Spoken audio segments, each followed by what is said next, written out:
ഒരു വ്യക്തി കുറ്റബോധത്താൽ വലയുകയായിരുന്നു. ഒരു രാത്രിയിൽ തൻ്റെ ഒരു സ്വപ്നത്തിൽ ഒരു റോമൻ പട്ടാളക്കാരൻ യേശുവിനെ കുരിശിൽ ആണികൾ കൊണ്ട് തറയ്ക്കുന്നത് കണ്ടു. താൻ സ്വപ്നത്തിൽ അടുത്തെത്തിയപ്പോൾ പട്ടാളക്കാരൻ തിരികെയുണ്ടായി. അന്നേരം ആ പട്ടാളക്കാരൻ അവൻ തന്നെയാണെന്ന് മനസ്സിലായി. അവൻ പെട്ടെന്ന് ഉറക്കത്തിൽ നിന്നും ചാടി എഴുന്നേറ്റു.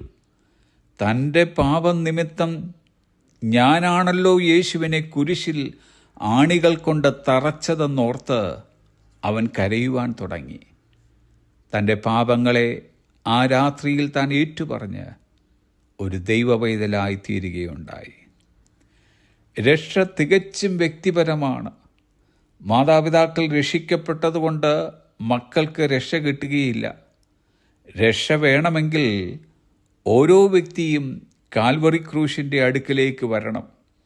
എന്നിട്ട് ഇങ്ങനെ പറയണം: യേശു കർത്താവേ, അങ്ങ് ലോകത്തിനു വേണ്ടി മാത്രമല്ല എനിക്ക് വേണ്ടി കൂടിയാണ് കാൽവറിയിൽ മരിച്ചതെന്ന്. തിരുവചനം പറയുന്നു, കൊരിന്ത്യർക്കെഴുതിയ 2 ലേഖനം 5 അധ്യായം 15 വാക്യം: ജീവിക്കുന്നവർ ഇനി തങ്ങൾക്കായിട്ടല്ല, തങ്ങൾക്ക് വേണ്ടി മരിച്ചു ഉയർത്തവനായിട്ട് തന്നെ ജീവിക്കേണ്ടതിന് അവൻ എല്ലാവർക്കും വേണ്ടി മരിച്ചു. ഇതാണ് യേശുക്രിസ്തു നമുക്ക് ഓരോരുത്തർക്കും വേണ്ടി ചെയ്തത്. നമ്മുടെ പാപങ്ങൾ നിമിത്തം പാപത്തിൻ്റെ ശിക്ഷയായ മരണത്തിനും ദൈവത്തിൽ നിന്ന് എന്നേക്കുമാർ വേർപിരിയപ്പെടാനുമായി അർഹരായിരുന്നു. എന്നാൽ ക്രിസ്തു നമ്മുടെ സ്ഥാനം ഏറ്റെടുത്തു. ക്രൂശിലെ മരണത്തിലൂടെ അവൻ നമ്മുടെ പാപങ്ങൾക്ക് പൂർണ്ണമായും വില നൽകി. മറ്റൊരു വിധത്തിൽ പറഞ്ഞാൽ അവൻ നമ്മുടെ സ്ഥാനത്ത് മരിച്ചു.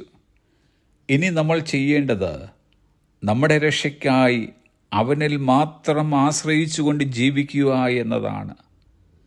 പാട്ടുകാരൻ ഇങ്ങനെ പാടുന്നു: എൻ പേർക്കായി ജീവൻ വെടിഞ്ഞ എൻ പ്രാണപ്രിയനാകും യേശുവേ, നിൻ സ്നേഹത്തെ ഞാൻ ഓർത്തിടും തോറും എൻ മാനസം നന്ദിയാൽ പൊങ്ങുന്നേ.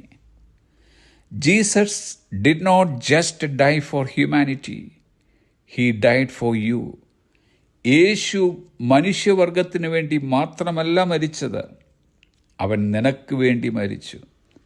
അവൻ നിനക്കായി മരിച്ചത് നിന്റെ പേര് അവിടുത്തെ മനസ്സിൽ ഉണ്ടായിരുന്നത് കൊണ്ടാണ്.